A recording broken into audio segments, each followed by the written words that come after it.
Welcome back into Dawson Now, the podcast episode. During this pandemic, whenever you're listening to us, it's being recorded the first week of April. As you know, we're now on YouTube and Facebook and everywhere you get your podcast. Our guests today for this episode are two incredible men that are not only leaders in the state of Alabama, they're leaders in our part of the world. Our guests are Mayor Walt Maddox of Tuscaloosa, Alabama, a lifelong resident of Alabama.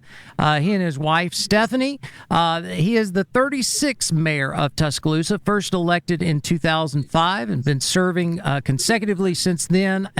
Joining us also today is Mayor Tommy Battle of Huntsville, Alabama. He and his wife, Eula. He's the 67th mayor, been serving since 2008. Walt graduated from UAB in political science. Tommy's got a degree from Alabama. Both of them I consider friends because we crisscrossed this state together as we were running for higher office. And so, gentlemen, thank you for joining us today on this podcast. Thank you. Thank you. Well, before we start, and I know people will be listening to this, it's recorded, but for those who jump in the next couple of weeks, and let me start with you first, Mayor Maddox, is there anything that you would like to tell the people listening about COVID-19 and the necessity for social distancing or what we're walking through right now? Well, it's good to join you. And as you mentioned in the intro music, is that, we all gained this friendship running for governor back in 2017, 2018. So it's good to be together again. I know we enjoyed each other's company, and it was good to know that in politics you can also be friends. So thank you for having me. I think the one thing to remember is this is about not only your health, but your health care. What makes the coronavirus dangerous is not only its impact to you physically, but what it does to our healthcare system and overloading it. So by flattening that curve, by using common sense, it helps us be able to absorb the end run onto the healthcare system, which ultimately will help us come out of this crisis sooner rather than later. Yeah, Mayor Battle. Well, listen, thank you for having us on today, and it's great to be getting back with you. But one of the things I think we've all got to remember about this is the healthcare workers, the first responders out there, and we've got to really say thank you to all of them because they're the ones putting their life at risk, putting themselves out on the front lines, and they're doing a great job of making sure that each of us has health and can live a safe life. That's the most important thing that we can do. And as governments, our job is to support those people, support and make sure that we do the best job that we can, so that everybody has the potential to be safe. And I think that's what we're all kind of looking at is our duty right now is making sure that everybody stays as safe as you can. Separate, sanitize, wash your hands.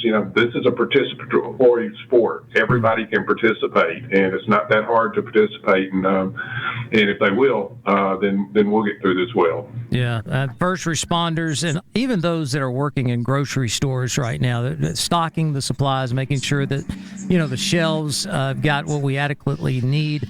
Man, it's a real life situation, and in real life situations, leaders rise to the top. Both of you men have just been vocal out in front of the situations in your respective cities and in our state. I can't help but think being lifelong residents of Alabama not only prepared you to run for higher office, but also prepared you to be a leader in our state. And maybe going back to you, Tommy, first of all, the setbacks you faced, both professional and personal, how has that prepared you to be a leader across the state of Alabama? Oh, listen, when you mess things up, if you don't learn from it, you haven't done anything for yourself. I can always remember in 1988, I ran for mayor my first time and came in second. And second means that the people elect you go back to the private sector.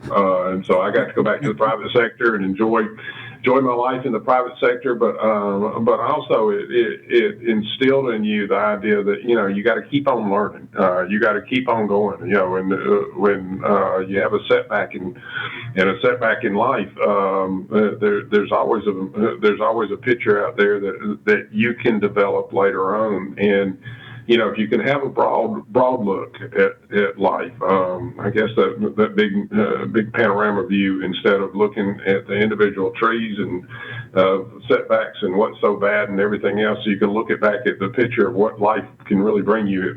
It brings you an awful lot. Yeah, Walt, I think it was Winston Churchill that said success is never final and failure is never fatal. It's the ability to be able to rise back up again. And going through, you've had some great wins. My goodness, one of the youngest mayors across the U.S., but you've also, everyone goes through those personal setbacks. What have you learned through those times? Well, I think experience is your best teacher, and certainly in success, you tend not to learn as much as you do from failure. And so, coming up short in the governor's race taught me a lot. And one of the things that it taught me is that I need to go back to what I do every day as mayor, and just know that I need to put all my energies into making certain that Tuscaloosa itself, if we're faced with whether it was our economy or whether it was certainly in this case a pandemic, that we can survive on our own. And so we feel very fortunate that we have got the resources in play to take on this pandemic. But like with anything in life, you live and you learn. I think God gave us two great gifts. He gave us the ability of free will to make our own decisions, and then he gave us the ability to learn. And so every failure comes with it an opportunity to grow. And, whether it was the governor's race, whether it's personal or professional disappointments along the way, each one of them have hopefully made me stronger. And we have a saying here at the city: it's okay to make mistakes. It's not okay to repeat mistakes. And so as long as we can learn from Roosevelt said, where there's effort, there's error. As long as those mistakes are forward-leaning, trying to do what's best, they can be your best teachers. Yeah, and I would say during this pandemic, talking to business leaders and churches, you can't do business as usual. You can't. Churches are not gathering together. Businesses are no longer able to stay open. So you're having to create this virtual platform and being able to understand the reasoning out of sight, out of mind, And so how do you stay relevant and stay in your lane? I think John Maxwell, I was listening to a webinar of his, and he said, the one thing you can always talk about with a leader is that they always come up with options. And so with you guys, with the options that you've been able to develop in your respective cities and across our state, right now, I believe all the world, everyone's waiting for a leader to rise, or leaders to rise up and be able to speak with clarity and conviction. And you guys do that. And that would launch me into this next part of going, when we ran, okay, Walt, we got you outnumbered in this Zoom webinar. You got two Republicans and a Democrat, but we're friends. And what I would love to see happen is maybe something that started here that could be launched nationally, because there's so much division politically in our country. Let me ask this question. Let's stop focusing on what we can agree on. What can we agree on across political lines? Well, you talk about managing a crisis. Try running for governor in the state of Alabama as a Democrat. Now, that's a true crisis. Here's the thing that's really struck me. It struck me about the governor's race, especially in the primaries, as we all got to know each other. Whether you're Republican or Democrat, I had no doubt that Tommy Battle, of course, I've known Tommy as a mayor, loves Alabama, loves Huntsville. I know that you love Alabama. And I felt all the candidates on both sides had those commonalities that really made us all one, even though we may have different policy discussions. I think the second thing that's really struck me about what's been going on the last few weeks is it's been mayors in Alabama who've been leading the charge.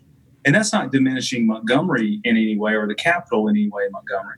It's just saying that whether it's Stephen Reed in Montgomery or Randall Woodfin, who are Democrats in Birmingham, or whether it's Tommy Battle or Sandy Stimson, who are Republicans in Mobile and Huntsville, respectively, we're all working for our communities, and none of us have said, Tommy Battle doesn't say, I'm doing X because that is a Republican solution to save lives.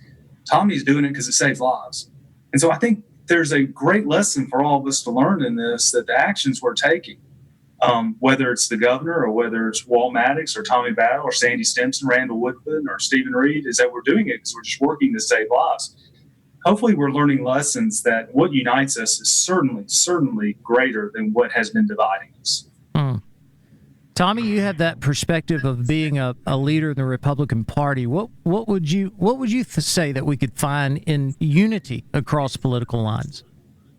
And I tell you, crossing the aisle and reaching across the aisle to talk to people, to communicate with people, to start thinking about, what can we do that is the best for, the people of Huntsville, the people of North Alabama, the people of the state of Alabama, or what's best for the nation.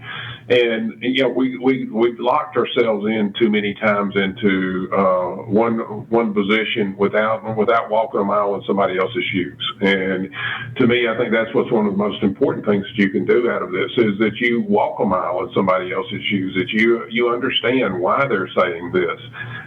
If you have understanding, you can come to some agreement. It may not be 100% of what you want. It may be 70% of what you want or 50% of what you want, but at least you can move forward. And we've got a system now where it seems like the only news is bad news, or the only news that comes out is a controversial news. And good news doesn't hit the charts anymore, or doesn't get clicks, or doesn't do anything that grabs people's attentions. And I think that we're at the stage where we need to remember that the good news is what's really happening out there. 99.9% of everything that we do, Walt does, that you do, it's good news stories and everything. And they may not get the clicks or the views that some of those when somebody jumps out and says something bad about somebody, but that's what's really happening out there, and that's the boots on the ground look. Yeah, I think what was so attractive to advertisers earlier, prior to this, was making it the bad news that gets the clickbaits. But I think our world is really searching for some good news. I don't want to catch you off guard, but the question I'm going to ask you is, I want you to share a couple of good stories that are going on in your city right now. And to me, I go, my mom, who's now in her 80s, even she's trying to figure out how she can be involved with part of the answer instead of part of the problem. And so an 80-year-old woman now is at home making masks to be able to donate to first responders. I mean, we've got to have people like that get the awareness that there's a lot of great stuff going on across our nation. So do you have a couple of them that you've been able to hear the last couple of days, last couple of weeks, that you would feel free? If you don't feel free in sharing them, I certainly understand. Don't want to bring anybody into any problems. I think both of us probably have some great stories about people stepping out and doing things in their community. One thing, we needed face masks or face shields for the healthcare, and we had a group started getting together and doing 3D printing, making face guards or face masks, whatever you want to call them, so that the healthcare workers could use them. And they made 4,000 of them. I said, "Good gosh, what are you going to do with 4,000 of them?" Another group, they needed the face masks that would go across your nose and mouth, and we have a Phoenix Industry, which is an industry for some of the mentally challenged people in the community. That's where they work, but they sew flags, so they changed from sewing flags to sewing the face mask so that you can protect yourself. Manna House up here, and it's part of the Rock Church up here. Took over the feeding for a week in the Huntsville City Schools during that off week that they were off, so that young people who were on free and reduced lunch could have a lunch.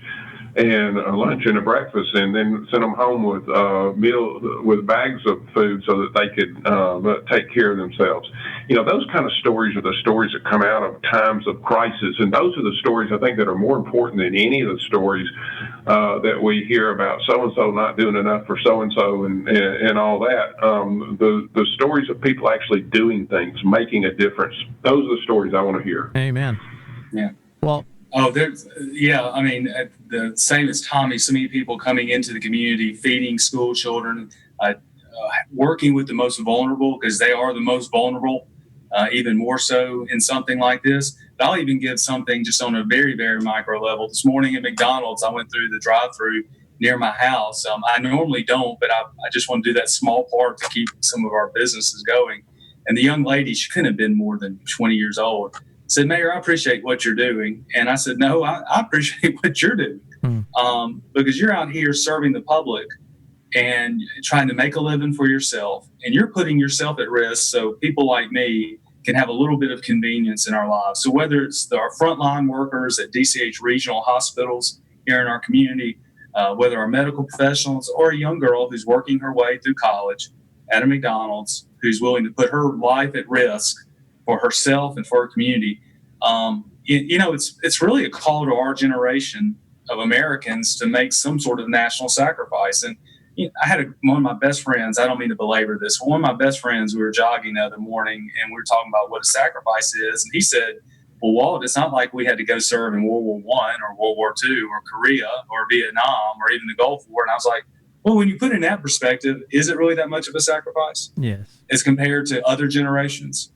And so when we put it in that perspective, let's do everything we can. Let's make the sacrifices now, and let's come out stronger. Because I do know this. I can't remember what really divided us a few weeks ago. I mean, I see the national media, and it's all about kind of a got you politics. I know Tommy's not worried about it. I'm not worried about it. Let's come out of this, and let's get stronger on the other side. Well, that gives me hope, because to me, I'm always trying to figure out how we can move not only where I live, the city, the state, the country, the world. How can we move us forward? And I know, all of us come from a background of faith, and I know who the answer for the world is for today. But getting that communicated through the different, society levels, it takes some meandering, takes us different cycles. So you guys knew each other, and I'd known of you, but we got to know each other on the governor's campaign trail. When you walked away from it, do you have a lesson that God just kind of gave you during that time? I mean, for me, it was, hey, better put some money in TV, because you can only shake so many hands. I told somebody I felt like I was the Polish army during World War II. We were a great army on horseback until we met the tanks of the Germans come rolling in over top of us. But there are some other lessons. I've learned there's a lot of great people in the state of Alabama. I learned that there are the people that don't get a lot of the publicity are the ones out there doing the hardest work. Some of those lessons. But what was one of the takeaways you guys got from the governor's rush? Well, you will go first? Well, yeah, Tommy, it didn't matter. I wasn't sure who you ran longer than us. Oh, well, yeah. That's like serving a longer prison sentence. I don't know if that's something to be celebrated. A couple of things. Number one, on the positive side, the friendships that I still have today from people, spending a year and a half across the state, I will treasure for the rest of my life. I don't know if I'll ever do something like this again. You never say never in politics. I know for certain I won't be doing it in 22. It's something that I will treasure. And the experience of working with 29 staffers across our state who were all in something we truly believed in, I will always feel blessed. I think the lesson that I learned is that I made it a little too complicated. And I don't mean this in a negative. Well, I guess I don't know how somebody may take it. Whereas I cared more about policy issues, most people are not going to go that deep when it comes to their politics. Whereas I tend to look at things from a policy standpoint, whether you agreed or not, things such as expanding Medicaid or lottery or an infrastructure plan. It just that doesn't resonate with people. And so it kind of, in a way, just said, I'm where I need to be, because as mayor, I can talk about those things. And I'll share this real quick story with you. About 3 months after the campaign, it really was hurt. I hurt inside because it was the first campaign I'd ever lost, and coming in second, might as well come in 10th.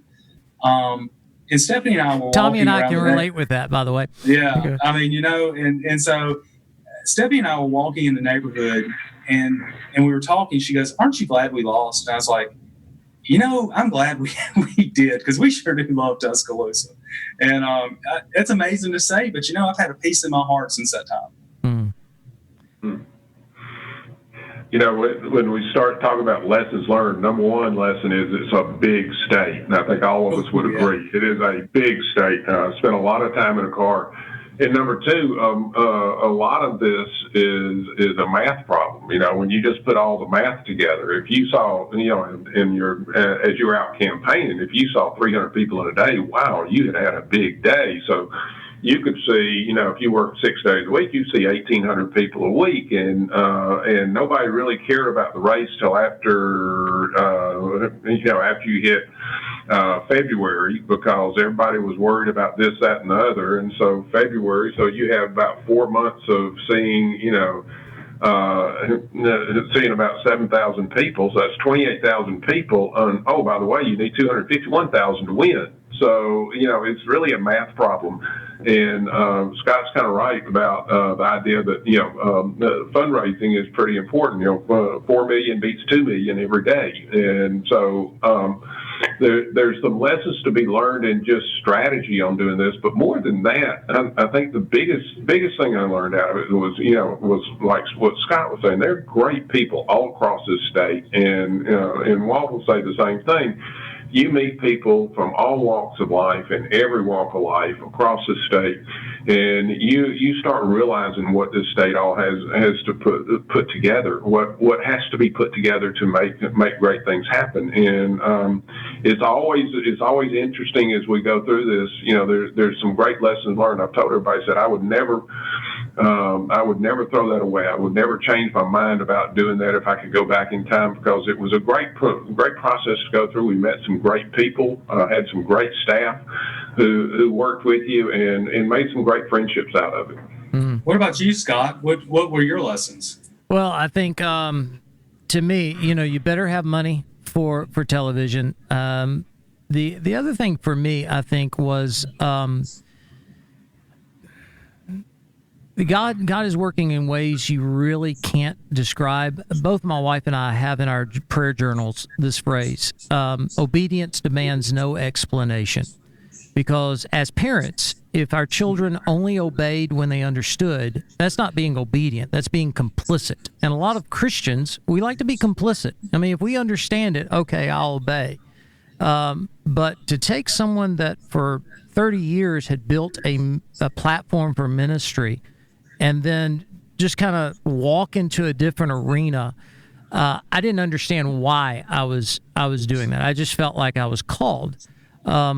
And so the lessons I've learned through that, the people that I've gotten, the friendships I've made, but also the deep spiritual connections I made with people across the state. I believe, honestly, I didn't do it for that, because once you go into politics, as you guys know, then everything you do is considered political for the rest of your life. So I'm still trying to tell people, look, I'm just doing this because this is the right thing to do. But everybody's questioning you. Now that I look back on it, God used that experience to build a platform for us even larger than what I was doing as an evangelist. People were paying attention to some of the things I was saying outside of just come to Jesus. Now I've almost kind of given phrase to, I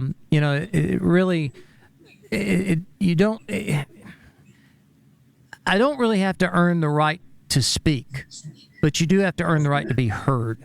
And I think that's one of the lessons I've kind of walked through is that, my goodness, you get out there, as you guys know, you're vulnerable before God and everybody. And so I feel like it kind of took us into a different level. And then it also allowed me to realize that, politics is not really the answer. that Jesus is the answer. Now, God can use politicians. God can use civil servants all the time. But if we're waiting for government to change this world, we're going to be waiting our entire life. People are used to change history, and people are used to change society. So to me, that leads me into this next question. Obviously, we're going through a pandemic right now. We're going to see two levels of this battle. The first level is we're knee deep in right now of battling the virus, the infection rate, the tragic loss of life. But then, as you guys see further down the road, we're going to have an economic battle going on, and so I don't want to kind of go into any roads you don't want to. But what do you see for Alabama, for Tuscaloosa, for Huntsville? I'll even go this far for America. We're not going to go back immediately to where we were first week of February in 2020. It's not going to happen. No, and I think one of the things we got to realize is that, when everybody says the alarm's all clear and everything else, it's not really all clear. There's still, there will still be virus out there among us, and it'll just be the numbers have dropped. And getting businesses back into action and getting back into business is not going to be an easy task, because that's a ramp up task where you got to, if you're in a restaurant, you got to retrain a wait staff, you got to retrain your cooks, you got to retrain everybody else, and you got to, and you got to go find them too, because most of those who were working for you have moved to something else. I mean, it's not going to be an easy task to bring us back get our economy back to running full bore like it was 4 weeks ago. And so, we as people who are in government and everything else, I've already told our guys, said, you need to start thinking now about what's going to happen in 2 or 3 weeks or 2 months or 3 months or whenever the all clear's figured out. We need to figure a way to get people back into business as quickly as we can, knowing that we don't need to be the holdup. We want to be the ones who help get that economy stirring again. Well, I'm kind of mentioned, playing off your last question, tying into this question, is one thing that coming off the governor's race I didn't have was any regret, because I felt like I'm where I'm supposed to be. And so I'm really honored that I get to serve Tuscaloosa during this point in our history, because as Tommy referenced, once we get through the healthcare crisis, which I'm really concerned about, there's an economic crisis that's going to be, and Tuscaloosa is, us, Auburn, and the beaches, possibly as bad as it's going to be in some places where it may be a deep recession. For us, it's going to be a depression, because we've lost 1/4 of our population, and we don't know if we'll get it all back or when we might get it all back. And if we lose football season, I dread to think about where we are. Now, we're fortunate. Don't go there, Walt. Don't go there. Well, I know we're fortunate. We've got $42 million in cash reserves. We'll be able to, we will weather this, but our small businesses are not as fortunate. And Tommy knows this better than most in owning a small business. The point he just made, it's where do you get the liquidity to be able to get through the crisis? And then where do you find the workforce to retrain your staff? When should you open again, knowing, Tuscaloosa has lost 25% of its population? I mean, there's so many residual effects. But the one thing I do know about this city is that we have this resiliency, and we will get through it. We've got an Office of Strategic Initiatives that's already trying to think 2 or 3 steps down the line. So for us, it's going to be a hard 2 to 3 years. This is not going to be easy. There's the health care side, and there's going to be the economic side. But the thing that I'm excited about in Alabama, and I'm not just saying this because you've got Tommy and I on this show, is that you have such good mayors across the state, and just beyond the Big Ten mayors. The quality of local leadership in the state is very high.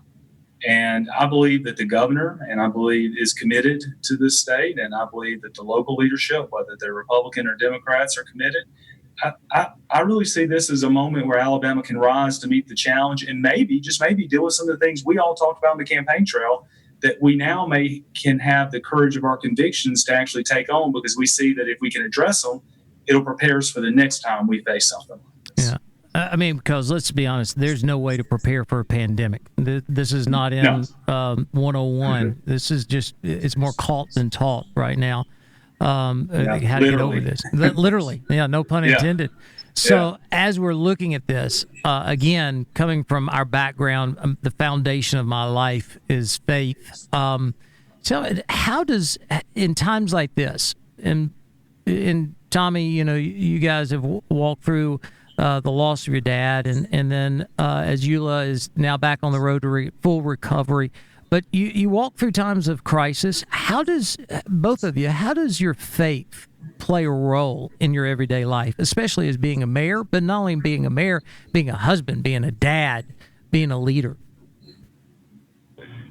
Faith is one of the things that every night when you get finished with the day and you start into prayers, you have a lot to be thankful for, and an awful lot to be thankful for. And I think that faith, prayer, and is what's gotten us through this thing right now. I mean, there was no playbook out there for a pandemic. I read the book about the pandemic of the early 1900s a couple of years ago, and this is different than what they had, and everything's there's no real answers. Your prayers have to be for wisdom and discernment, and to be able to say the right things at the right time to affect people and to help people and to help us get through this. It's so easy in our business, and both you and Walt know that it's very easy to sit in here and to say one thing and it hits somebody wrong, and it doesn't sit right with somebody, and you get to hear about it pretty quick. But this is something serious that you want to be able to address where it actually tugs on people to do the right thing. And that's out of this, all the things that have happened over the last 2 years. I'm kind of like Walt was, I'm in the right place at the right time. God takes care of fools and drunken sailors. Don't know which I was, but he took care of me. And in some way, this is a time that I need to be here where I am doing what I do. I needed to have the time after the election to be with my dad, who passed away about a year ago, and and I got some extra days with him because he came out of a horrible situation and was kind of on the road to recovery, and then got caught up about 3 months later. But every day I had with him was an extra day. Eula's been going through her challenges health-wise, my wife, and Ms. Battle is a strong person. But I've needed to be, we need to be here, and this is a place we need to be. So, is kind of like Walt said, at some point y'all said, look around and say, wow, maybe I did win. Yeah. Faith to me is the opposite of fear. And this is no doubt one of the a very terrifying challenge we face. But I have no fear of it because of my faith. I know that I'm making the right choices. And my prayer life has been for discernment. I'll give you a quick example. About a week and a half ago, I was coming into work really early. I hadn't slept the night before. And on the drive in, I just prayed. I said, God, give me a sense of where I need to go with some decisions we need to make. We were looking at doing a modified shutdown of the city. And so I get into work, and about midday, I get a phone call from a friend of mine who says, hey, Dr. Marazzo at UAB would like to do a briefing for Tuscaloosa, just out of the blue. And later that evening, we had the briefing, and it solidified where we needed to go. And for me, that was God's answer to my prayer. I went from this cloudiness to an expert in the field wanting to talk to us. Now, some may chalk that up to coincidence. I chalk that up to divine intervention. And that's why I have no fear of this. I'm certainly going to make mistakes. We all do. That's why we're human. But my faith tells me if I'll put it with God and rely on his wisdom, that we will come out of this stronger. And what amazes me, Scott, is I can't believe somebody like me, a sinner, actually gets that. Mm. I mean, I guess being a Methodist, we have a good shade of guilt with us. I don't know what it is about us, but we tend to have a little guilt mixed in with our faith. But I feel very guilty at times that a sinner like me can still have access to God's grace and mercy. But it's certainly a guiding strength for me to know that it's there always and that I'm not alone in this. It's easy for a keyboard warrior to type in, things of, what we would do and be, doubters. But God doesn't doubt. He just provides you strength. And I find great resolve in that. It's always been there for me, even when I haven't deserved it, whether it's in professional challenges or personal challenges. And so, I did a poor job explaining it, but I had no doubt that God, through his son, Jesus Christ, he won't let us fail because he doesn't believe in fear. Wow. No, I think both of you guys addressed it. In fact, going back to my experience running for political office, as a preacher, there was a time, and I wasn't in any immoral, unethical, anything like that, but I was pretty confident in my gifting. If you'd given me 5 minutes warning to be able to preach a message, give me a Bible, I'm ready.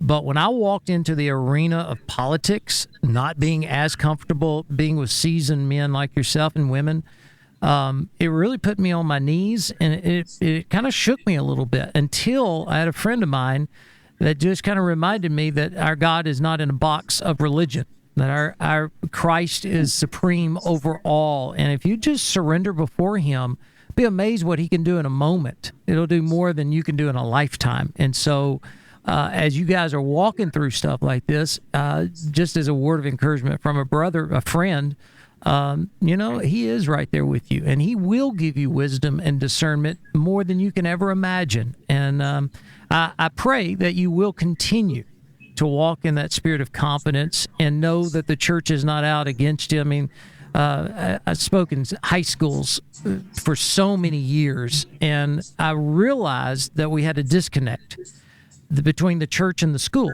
The church would only hear from the school when there was a tragedy, and the school would only hear from the church when they were upset, and there was no dialogue. And I can't help but think that to a certain degree, in the role of politics, the only time you hear from church leaders is when they're upset. The only time when they may hear from the government, not from y'all, but from the government in general, is when there's a tragedy. And so I want to ask you, as we're going into this pandemic, we have many pastors that listen to us. What would you want from a church? Now, let's go ahead and address this. There's no reason in the world for churches to have to meet together right now, okay? They need to be virtual. If you're going to do a drive-in church, there's some stipulations that must be met. It's kind of like what Tater Salad, the old comedian, said, is I can fix ugly, but I can't fix stupid. And right now I'm going to ask for church leaders, let's not be stupid about this, okay? And I think that's the first time I've ever quoted Tater Salad in my lifetime. But anyway, it's a good point. But in other regards, how can churches come along beside you guys and assist your communities right now? Well, I had a pastor. I've only had one pastor who really was upset that we're, basically limiting church services. He says, people attend Easter Sunday. And I said, well, it makes you feel any better. The first Easter was likely attended as well. So I think we'll be okay. But the thing that I've been very impressed with in Tuscaloosa is we've had 2 conference calls with the Ministerial Alliance, and we're committed to doing periodical conference calls so that the churches can be wrapped in, because getting back to the point I made earlier, the vulnerable in our community are even more vulnerable with the coronavirus. As things shut down, people with means will be able to make it through. But if you're the homeless or mentally ill, or say you're elderly or shut in, you're even now more vulnerable. And so the churches can fill a void in such a way that, government can only treat symptoms. And that's what I always tell people. Government we're not the answer. We treat symptoms for the most part. But our faith can guide us to help people in ways that are meaningful and life-saving, truly life-saving. And our churches, to no surprise, because I saw it after April 27, 2011 tornado, they've really stepped in. I've been very proud, and it's been cross-denominational, cross-race. It's really been I I think our churches have stepped up in a way. It reminds me of what St. Francis of Assisi said: every day preach the gospel, if necessary, use words. Our putting our faith into action actually is a way of showing the hands and feet of Christ. I think, we all talk about ministry, and in our church, if you're going to do ministry, you got to go across town, or you got to go out of state, or you got to go to some other country.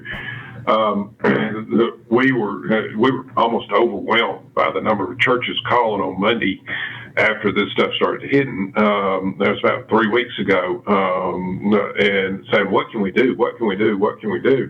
And the most important thing to do was to do a ministry at home, do a ministry of your own church. We all have people who are elderly, who are in our church, and who are in the at-risk population, who don't need to be going to the grocery store and don't need to be going to the drugstore. And we all have someone who, maybe in a nursing home and they've been locked up now for 3 or 4 weeks and hadn't seen outside people who might need a card.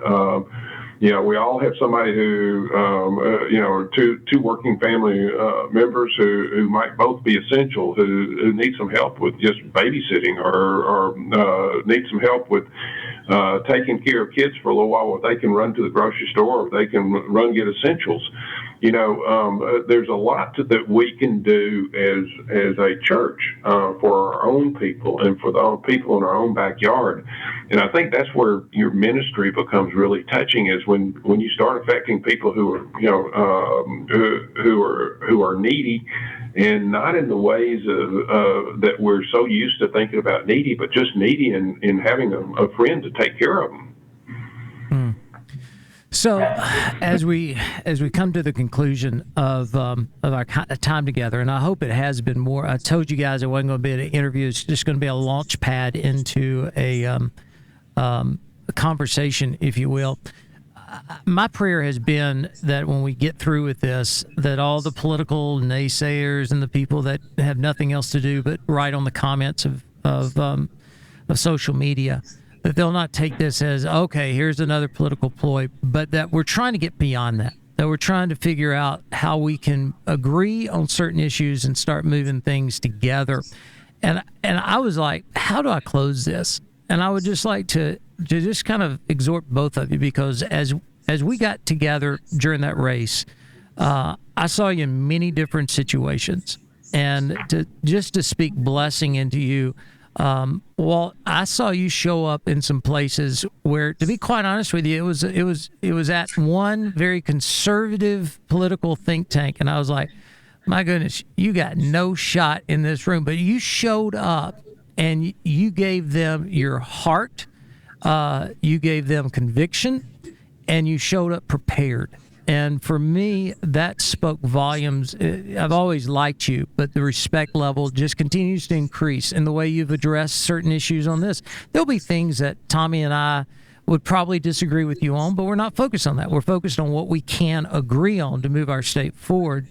And with that, Tommy, every time we were together, and we were together, we were all three together a lot, but Tommy and I were together a lot. I wanted to spend the holidays with you because we were together so much. But I saw you show up, and your deep affection for your family, for not only your dad, how you sought to honor him in those places we were together, and for Eula. To me, I go, all right, there is something more than just being a political candidate. There is being a real person. And I would just say that for both of you, I saw reality in your life. And I just, for whatever political damage will be done in my life, I don't care, because you guys are friends and brothers. And I just thank you for taking about 45 minutes with me and talking about how we can move our state forward. Do you have anything final to say? And then I'm just going to close this in a word of prayer. Listen, I want to say thank you for having us on, and thank you for the nice words about my dad, even though he did take up your signs after he was fighting and thought someone had taken his signs up.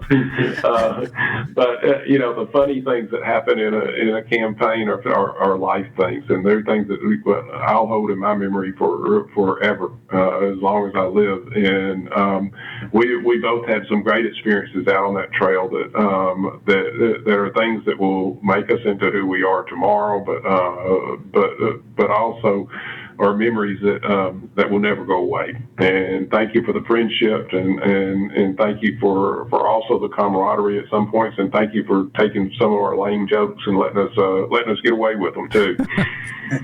Well, Scott, I want to echo Tommy and say that one of the things I really enjoyed about you on the campaign trail was, one, there was no doubt your honest convictions came through. It was always authentic, and I love that. But number two was your progression. I remember seeing you for the first time at an event in Birmingham, and I could tell this was not you weren't comfortable in the environment, nor would I have been comfortable in a pulpit. So, but I remember leaving, telling a team member that he's going to get it, and he's going to become dangerous in a political way.